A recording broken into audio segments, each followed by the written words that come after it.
يعني في اشخاص جم وعملوا نفسهم ان هم شرطه وقبضوا على ميران واتهموه ان هو قتل عزيزه واخدوا السلاح بتاعه. بس في الطريق ميران عرف ان هم مش شرطه، كان عاوز يهرب منهم بس ما عرفش. بس محمود كان بيراقبه وكانت بعتها عزيزه، ولما شاف ان الوضع كده اتدخل وهرب ميران وحاولوا يهربوا منه، بس هم كانوا بيطاردوه لحد ما ميران عرف يمسك واحد فيهم وضربه لحد ما فقد الوعي. والشخص اللي كان بعته عشان خاطر يخطف ميران اتصل بيه، وميران هو اللي رد عليه وسمع صوته وعرف ان هو جهاد هو اللي امرهم ان هم يخطفوه. وبيكون هدف جهاد ان هو يخلص من عزيزه ويتهم ميران بقتلها. وميران بيفهم حاجه زي كده، ميران بيفهم ان جهاد مش ناوي له على خير، واكيد ناوي يلبسه في نصيبه، واكيد ممكن يكون هو كمان خاطف عزيزه. لما شاف ان محمود قلقان عليها جامد جدا وان هو كمان مش لاقيها، استنتج ان جهاد خاطف، وعرف محمود ان هو هيحاول يوصل لها قبل ما جهاد يعمل فيها حاجه. وفي الوقت ده الكل بيكون قلقان على ميران جامد كده. ريان اكتر واحده بتكون قلقانه عليه وخايفه عليه وخايفه لا يحصل له حاجه وخايفه لا تخسر ميران زي ما خسرت ابنها في نفس اليوم، وبتكون زعلانه جدا ومنهاره. والكل بيكون متجمع ومش عارفين يوصلوا لحل ولا عارفين ميران فين. ونصوح بيسمع جهاد وهو بيتكلم في التليفون وهو بيزعق لشخص وبيعرفوا ان ازاي ميران هرب منكم انتوا 3 رجاله،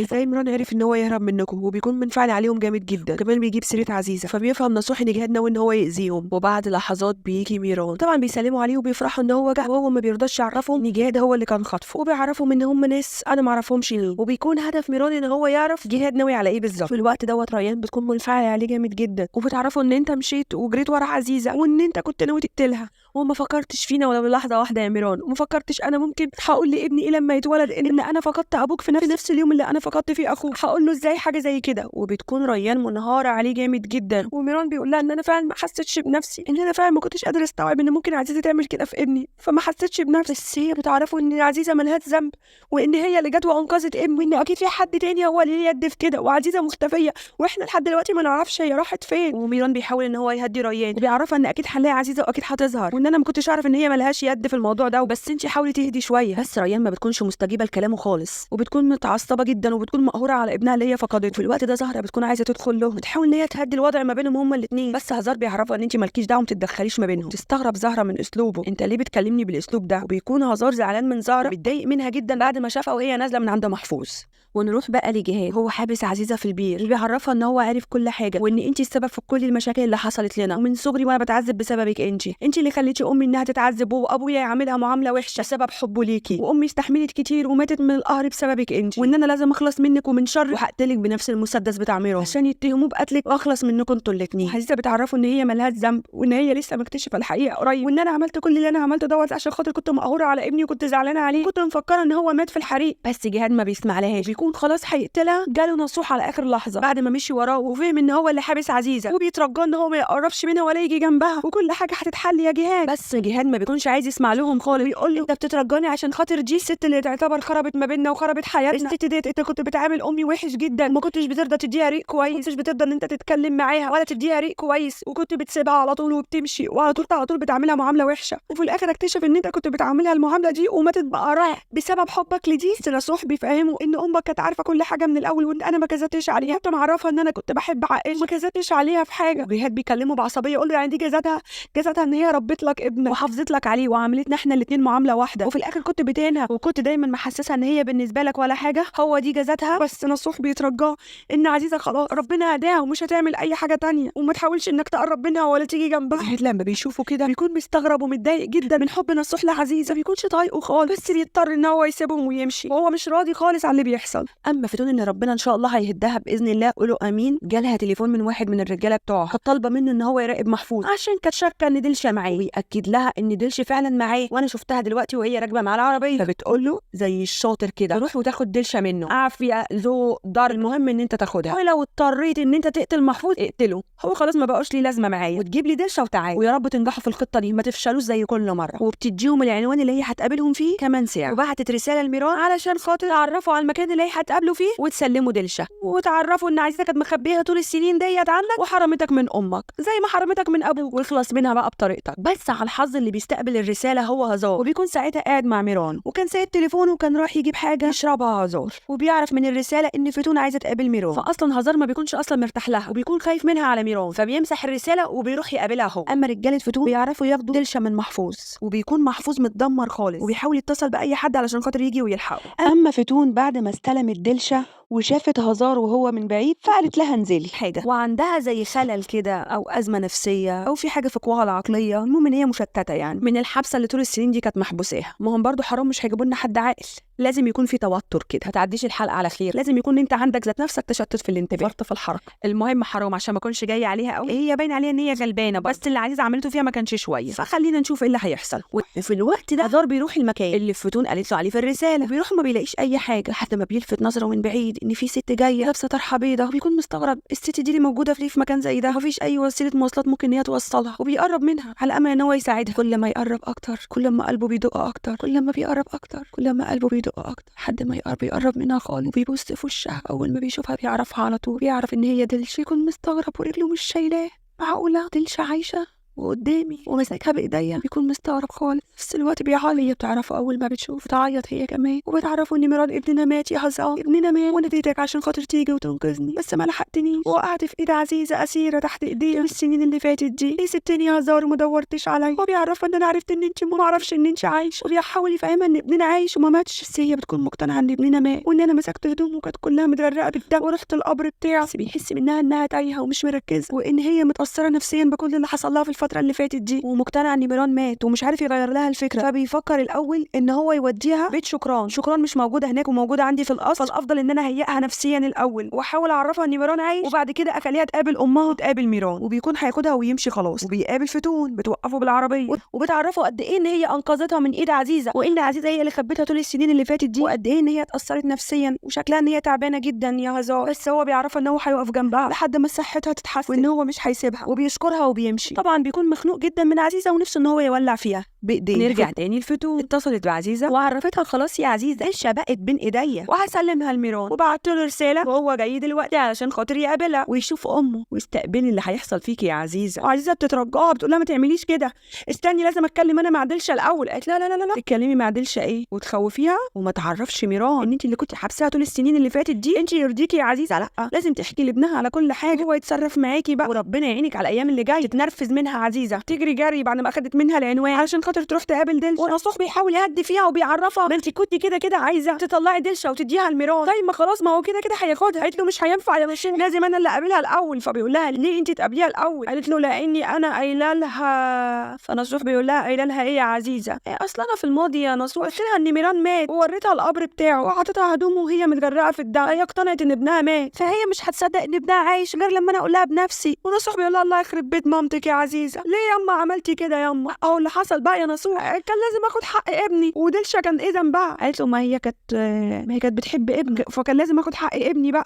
ونصوح الله يسامحك يا عزيزه، يلا ادينا ماشيين ونشوف هنحل النصيبه دي كمان ازاي. وبيروح نصوح بتسالها على دلشا، بس هي بتعرفها ان دلشا راحت مع ابنك خلاص، ما تقلقيش عليها، طمني اكيد هيجوا ينتقموا منك على بالليل كده مش هيسيبوكي. بتعرفها ان انا جبتك هنا مش عشان كده خالص. وبيظهر ان فتون راح لها فرات اتفق معاها ان انت تسلميني عزيزه وانا هتنزلك على كل الاملاك، وبيكون هدف فرات ان هو يلاقي عزيزه ويعرف منها هي ليه عملت كده في ريان، وفعلا حاولت ان هي تتخلص من ابن ميران وبيكون متغاظ منها وعايز ينتقم منها بنفسه. وفتون بتشوف ان ده عرض ما يتفوتش وبتجيب له عزيزه وبتسلمها لفرات وبتقول انا كده نفذت وعدي معاك وسلمتك عزيزه زي ما كنت انت عايز، هتتنازل عن الاملاك امتى؟ وفرات عرفها وقال لها ما تقلقيش يا فتون انا قد كلمتي، وزي ما قلت لي فلوس عيله اصلان مش هتطلع بره عيله اصلان. فهي بتقول له طيب تمام هستناك النهارده بالليل. قال لها خلاص تمام، وبتسيبه وبتمشي. وبيتكلم عزيزه بانفعال وبيعرفها ان انت ليه عملتي كده في ريان، بس هي بتعرفه ان انا ما جيتش جنبها وان انا اللي انقذتها يا فرات، وان اللي عملت كل ده فتون وما تقعش في شباكها وتصدقها، واوعك تتنازل عن الاملاك، فتون ملعونه ولما الاملاك كلها هتكون في ايديها محدش هيعرف يسكتها عن ظلمها. بس فرات بيقول لها وانا ايه اللي يخليني اعمل كده؟ انا اصلا مش عايز حاجه من العيله دي ولا عايز اشوف وشهم اصلا. وعايزه قالت له انت من العيله ومن دمها، ان انا عملت كل دوت عشان خاطر احميك طول السنين دي يا فرات انت واسماء، وخبيت السر دوت علشان خاطر احميك من فتون. لو كانت عرفت ان انت هتملك كل حاجه وكل حاجه هتكون باسمك صدقني كانت ممكن تخلص منك. انا عملت كده من خوفي عليك وعشان خاطر احمي امك منهم، لو كانوا عرفوا ان هي اللي قتلته صدقني كانوا هيموتوه. انا كل اللي انا عملته عشان احميكم انتوا الاثنين، ما تخليش غضبك مني يخليك تعمل حاجات نخسر فيها كل حاجه واللي هتروح في الرجلين هي جنون، فانت لازم تحافظ على الاقل على حق جنون. وفرات بيضطر ان هو يسكت ويسمع كلامها علشان خاطر جنون عمها بقى. اما محفوظ اتصل بزهره وجات له بسرعه علشان خاطر تنقذه، ولما شافت حالته استغربت من اللي حصل له وعرفها ان في حد جه وخطف دلشا منه، وبتكون مستغربه الحاله اللي هو فيها، بس بتعرفه ان هي لازم تتصل بهزار، لازم يجي ويشوف الحاله اللي انت فيها وينقلك على المستشفى، وبتتصل بيه. بس في الوقت ده هزار بيكون مع دلشا ومش مركز في تليفونه، ودلشا دلشة بتكون منفعلة من الحالة اللي هي فيها، فبتفتح على زهرة من غير ما تاخد بالها. زهرة بتسمع صوتها وبتعرف ان هم اتجمعوا مع بعض وبتتوقع مكانهم وبتروح لهم تسمع احلى كلام في الهوا قلناه ما بين دلشة وهزار، وهم بيراجعوا ذكرياتهم مع بعض وكل المواقف الحلوة اللي هم قضوها مع بعض. وهزار بيقول لها صدقيني يا دلشة انا عمري في حياتي ما نسيتك ودايما على بالي وساكنة جوه قلبي. وهي بتقول له ان انا طول السنين اللي فاتت دي كلها كنت بتعذب يا هزار من غيرك وكلام من ده كتير. استغفر الله العظيم يا رب. هي رجالة عيلة شاد أغلو لما يكبروا بيخيبوا كده، وزهرة سمع الكلام ده كله والنار مولعة جوه قلبها وعايزة تولع فيهم، بس بتستنى لما هزار يمشي وبيكون راح يجيب أكل لدلشة وبتطلع لها وبتقول لها إن أنا مرات هزار وإن أنت لازم تمشي من هنا، وجودك هنا هيخرب بيتي وهيفرقني أنا وهزار، وهزار هيراجع ذكرياتكم القديمة مع بعض، هيستغنى عننا وهيبعد عنه، وهزار ليه 3 ولاد هم حياته كلها وما يعرفوش يعيشوا من غيره. بس هي بتقول لها إن أنا ما جيتش عشان أقدم بيت حد، وهزار وعدني إن هو هيوديني الأم وأنا عايزة أشوف أم، أنا ماليش حد غيرها بعد ما ميران مات. تفهم زهرة إن هي فاهمة إن ابنها مات وما تعرفش إن ميران عايش، بس زهرة بيخطر في بالها فكرة شيطانية وبتقول لها إن أمك ماتت وإن أنتِ مالكيش حد هنا ولازم تمشي من هنا، وبتسيبها وبتمشي. ودلشة يا عيني بتحس بحسرة جوه قلبها، بتقول إن ميران ابني مات وأمي كمان ماتت وهزار راح مني خلاص وإن أنا خلاص ما بقاش ليا حد. بتقرر إن هي تمشي وتنتحر، ولما بيرجع هزار وما بيلاقيهاش بيفكر إن هي مشيت وعارف إن هي عقلها رايح منها فخاف عليها، فبيدور عليها في كل مكان لحد ما بيفتكر المكان اللي كانوا بيتقابلوا فيه وبيروح لها وبيلحقها على اخر وقت. اما زهرة يا عيني ضميرها بيأنبها وبتقول يا رب ايه اللي انا عملته ده، معقول ان انا هقول لست مسكينه ان امها ماتت وده اخر امل ليها؟ فبتروح لها بس ما بتلاقيهاش وما بتكونش عارفه تعمل ايه وبتكون متوتره جدا. اما ميران عرف يوصل لشخص من اللي كانوا بيطاردوه وجابوا القصر وواجه بيه الكل وعرفهم ان اللي كان خاطفني هو جهاد، هو اللي بيحاول ان هو يأذيني. وجهاد في الموقف اللي هو فيه ده بيكون متفاجئ من الموقف بس بيتصرف ببرود جامد جدا وبيكلمه ببجاحه وبيقول له ايوه انا اللي حاولت اذيك وكنت عايزه اقتلك واخلص منك لانك انت حاولت انك تقتل ابني وان انا رافض وجودك هنا اصلا. واللي بيكون متضايق جدا لميران، وحتى ازاد بيحاول يفهمه وبيكلم جهاد وبيقول له ان ميران ملوش ذنب في اي حاجه وان انا مصدقه، وفعلا هو لما ضرب عليا رصاص كان ضربه عليا عشان خاطر ان هو يحميني. بس جهاد ما بيسمعش للكلام ده كله وما بيكونش همه اصلا الكلام اللي ازاد بيقوله، وبيقول ان انا ممكن اكررها تاني عادي ومفيش اي مشكله. الكلام ده بيضايق ميران وبيتنرفز منه وبينفعل عليه، بس جهاد بيكلمه بطريقه عصبيه وبيقول له ان ما تلومنيش انا على المشاكل دي لان المشاكل دي بيكون اساسها هو نصوح وعزيزه، هم السبب في كل المشاكل دي وان هم اللي خلقوا العداوه. واللي انت ما تعرفوش يا ميران ولا اي حد من الموجود يعرفه ان عزيزه هي زوجة نصوح الاولى وكان ما بينهم ولد وحصلت حريقه كبيره وكانت مفكره ان ابنها مات في الحريق، علشان خاطر كده عزيزه هي عملت كل ده انتقاما لابنها. واللي بيكون واقف مصدوم ومش مصدق كل اللي هو بيسمعه، حتى هندانه تقول يا خراشي عليكي يا عزيزه بقى كل ده يطلع منك انت؟ شوفي الوليه وعمايلها طلع ليها ماضي مع نصوح. كلهم بيكونوا واقفين مستغربين من اللي هم بيسمعوه وبيكمل كلامه وبيكون لسه هيقول انه هزار، بيكون ابن عزيزه بص له نصوح وكانه بيترجاه ان هو ما يقولش حاجه زي كده، فبيضطر يسكت ويقول ان ابنهم مات. بيرجع خطوتين لورا يعني ما بيرضاش يقول عن النقطه دي، بس بيعرفهم ان هي كانت زوجته الاولانيه وان هما كانوا بينهم قصه حب كبيره، والكل بيلوم نصوح وبيتعارك معاه ان سبب المشاكل دي كلها من الاساس كنت انت السبب، كل ده واد علشان خاطر انت ما دافعتش عن حبك وما وقفتش جنب الانسانه اللي كانت محتاجاه، والكل بينفعل عليه وبيلوم فيه. بس هو بيعرفهم ان انا كنت مفكره ان هي ماتت وما اعرفش ان كل ده ممكن يحصل. بس كلهم بيلوموا فيه وبيعرفوا ان سبب المشاكل دي كلها هو انت، على الاخص ريان. بتفتكر كل الذكريات بتاعه الماضي وبتفضل تزعق معاه، وميران بيحاول يهدي في ريان وبيعرفها ان اللي حصل حصل وان احنا كلنا يعتبر ضحايا العزيزه، وبيروحوا على البيت وبيحاول ان هو يخرجها من الحاله النفسيه اللي هي فيها. اما هزار بعد ما اقنع دلشة ان امها عايشه، دلشة قالت له ان هي لازم تشوفها بعينيها، واضطر هزار ان هو يجيبها على القصر، والكل بيكون واقف طبعا ومصدوم مش مصدقين ان هم شايفين دلشة قدام عينيهم. وهزار بيكلم شكران وبيعرفها ان هو جاب لك بنت، طبعا بتكون شكران واقفه ومصدومه ومش متخيله ابدا ان هي شافت بنتها بعد السنين دي كلها وعايشه، وبتحضنها وبتتأثر جامد جدا لدرجة ان هي ما بتعرفش تقف على رجليها. اما زهرة بيكون جواها احساسين عكس بعض، الحمد لله ان انت لقيتها قبل ما يحصل لها حاجة وتشيل ذنبها طول حياتها، وفي نفس الوقت غيرانة عليه ومتضايقة من وجودها. ودلشة بعد اليوم اللي هي مرت بيه والمواقف الصعبة اللي قابلتها في اليوم ده ما بتقدرش انها تقف على رجليها، وكده زي فقدان في الوعي كده، وبيجروا بيها وبيطلعوها الأوضة فوق وبينيموها وبيقعدوها وكلام من ده. واول ما الأوضة بتفضى ما بيكونش فيه غير دلشة وزهرة، وزهرة بتقول لها ان انا ما كانش قصدي ان انا اقول لك ان امك مش عايشه، وان انا كل اللي عملته بدافع الغيرة وحبي لهزار عشان كده اضطريت ان انا اقول لك كده وانا اسفه على اللي انا عملت. بس دلشة ما بتكونش عايزه تسمع لها وبتضيع بيطير وشها. واللي بيكون سامع الكلام دوت بيكون هزار، وبيكون متضايق جدا من زهرة، وان ازاي انك تقولي لها بعد اللي مرت بيه كل ده ان امك ماتت. بيكون متضايق جدا. واول ما زهرة بتدخل اوضتها بيشد معاها جامد وبيفضل يزعق معاها وبيعرفها انت ليه عملتي كده، دي ست مسكينه، ازاي تعملي فيها كده، وازاي قلبك قاسي كده يا زهرة، انت عمرك ما كنتي كده. والاتنين بينفعلوا على بعض. بتعرفوا ان انا سمعتك وانت بتتكلم معاها وبتحبي فيها، وان انا عملت كده بسبب غيرتي عليك. بس هو بيعرفها ان لازم تكوني عاقله وتعرفي بالظبط ايه اللي بيحصل، وان انا مجرد ان هي صعبانه عليا مش اكتر، وانك تكوني مدركه للمواقف اللي بتحصل. انا لما شفتك نازله من عند محفوظ ما جيتش عليكي رغم ان كان الموقف مضايقني، وما اتهمتكيش بحاجه، وكل اللي فكرت فيه كنت مستني ان انا اسمع منك.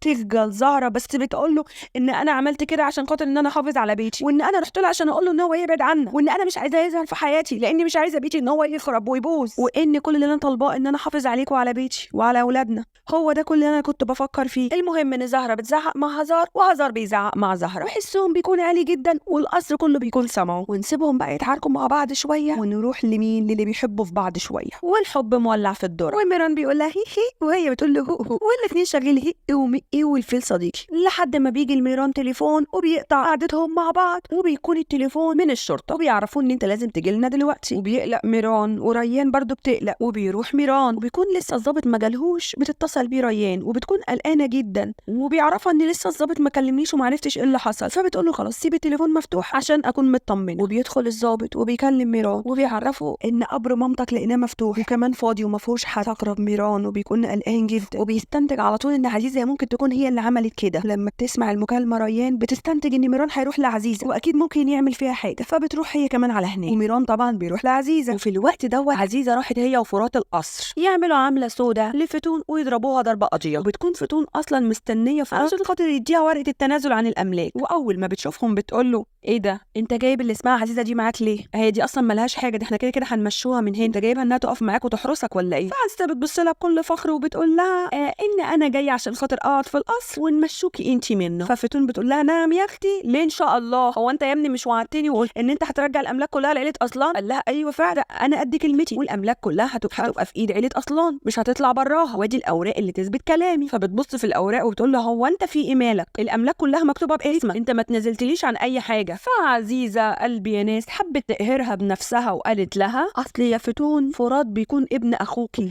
نتيجه من نتيجات اخطائه، انت عارفه اخوكي كان قلعبان ومش سهل، والله يرحمه كان بيموت في الستات قوي وتعرض لاسماء، والنتيجه جاب لنا فرات، ففرات بيكون ابن اخوكي والاملاك كلها مكتوبه باسمه، وان انت مالكيش حاجه في القصر، ولو عايزه تقعدي في القصر كضيفه تمام اقعدي مش مشكله، مش هنمشيكي برضو الضفر ما يطلعش من اللحم، اما لو عايزه تغوري في داهيه غوري الباب مفتوح. وطبعا بتكون فتون على اعصابها، اللي بيتقال لي ده وما بتكونش مصدقه، بس لما بتشوفهم متاكدين من كلامهم ان هم واثقين من اللي هم بيقولوه بتفهم ان فرات بيكون ابن اخوها، فتضطر تحط جزمه في بقها وتسكت. وفي الوقت ده بيجي ميران وبيكون طبعا على اعصابه ومش شايف قدامه، وبيرفع المسدس على عزيزه وهو بيقول لها ليه كسرتي قبر امي واخدتيها من جواه، وامي فين دلوقتي ومدفونه فين؟ فعزيزه طبعا ما بتكونش عارفه تتكلم وتقول ايه، وفتون بتستغل الموقف وتولع الدنيا اكتر ما هي ولعه، وبتقول له ان انا اللي كسرت القبر يا ميران عشان تعرف ان مفيش حد جواه، وانك طول السنين اللي فاتت بتزور قبر فاضي، وعزيزه ضحكت عليك طول السنين اللي فاتت دي ومعيشك في وهم كبير، وان هي واخده امك وحبساها وامك عايشه يا ميران. فبيبص لها كده ومش مستوعب خالص كل اللي بيسمعه. كمل كلامها فتون وهي بتقول له انا خدتها ما بين ايد عزيزه وخدتها من السجن اللي هي كانت حبساها فيه، كانت عزيزه حبسها طول السنين اللي فاتت دي، وامك موجوده في القصر مع ابوك هناك. وبيجري ميران جري وهو مش مستوعب خالص اللي هو بيسمعه، وريان بتجري وراه وفرات وجنون وكلهم بيجروا مش متخيلين ابدا ايه اللي بيسمعوه ده، حتى عزيزه بتروح وراه. اما فتون حبيبتي ما بتحبش تضيع الفرصه وبتروح وراه، بس هارون بيوقفها وبيقول لها مفيش داعي، انت سخنتي الدنيا وولعتي الدنيا في بعضها، بلاش تروحي الدنيا والعه بما فيه الكفايه. بس فتون ما بتسمعلهوش وبتكون عايزه تروح، فهارون بيهددها وبيقول لها ان انت لو رحتي معاهم انا همشي من هنا ومش هتشوفي وشي تاني. فبتبص له بصه ايه